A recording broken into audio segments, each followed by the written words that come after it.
নমস্কার ফ্রেন্ডস, আমার নাম বিপ্লব আচার্যি। আমি কিছু ছোট ইন্ট্রোডাকশন দিচ্ছি, যেটা হলো আমার লাইফে আমার গ্র্যাজুয়েশন শেষ করেছিলাম 2000 সালে। তারপরে আমার জার্নি হয়েছে একটা চাকরি দিয়ে। চাকরিটা 2-3 বছর আমি করেছি। করার পরে আমি এলআইসির এজেন্সি প্রফেশনে 2003-এ এসেছি। আসার পরে 2003-এ লাইফ ইন্স্যুরেন্স এজেন্সি করতে করতে সুযোগ এলো মিউচুয়াল ফান্ডের এমফি পাশ করার ব্যাপারটা।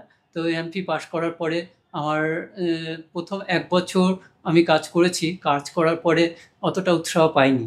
না পাওয়ার পরে আবার 2009 থেকে আবার 2014-তে আমি গিয়ে আবার নতুন করে ফোকাস নিয়ে আমি আবার 2014-তে আমি মিউচুয়াল ফান্ডের কাজ শুরু করেছি।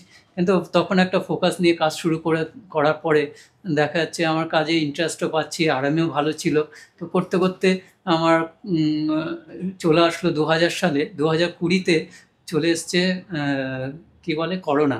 করোনা আর লকডাউন। তো সেই লকডাউনে তখন আমি দেখছি যে আমার যারা এক্সিস্টিং ক্লায়েন্ট তাদের পরিষেবা দিতে আমার খুব অসুবিধা হচ্ছিল অনলাইন প্ল্যাটফর্ম। তো ওই সময় আমার সঙ্গে যুক্ত হলো ওয়েলথ রাইট। তো ওয়েলথ রাইট যখন যুক্ত হলো তখন ওই পরিষেবাগুলো তারা কিন্তু নিঃস্বার্থ বলে ভাবে আমাকে দিয়েছিল। তো সেই পরিষেবাটা পেয়ে আমি খুব প্লিজড হলাম। হওয়ার পরে আমার তখন আবার জার্নি শুরু হলো ওয়েলথ রাইটে। তো ওয়েলথ রাইটে জার্নি শুরু হওয়ার পরে আমি যে ডিফারেন্সটা বুঝতে পারলাম যে এখানে প্রপার গাইডেন্সটা, মানে কোনো মিস সেলিং যাতে না হয়, প্রপার গাইডেন্সটা যাতে পাওয়া যায়, সেগুলো আমি খুব ইজিলি করতে পারছিলাম। এতে কি হচ্ছে, আমি দেখছি যে ক্লায়েন্টদের তরফ থেকে মানে অবজেকশনটা অনেক কম আসছিল। কম আসার পরে আমি তাদের খুব ভালোভাবে ফেস করতে পারছিলাম, অবজেকশনগুলো হ্যান্ডেল করতে পারছিলাম, আর কাজটাও খুব ইজি হয়ে গেছিল।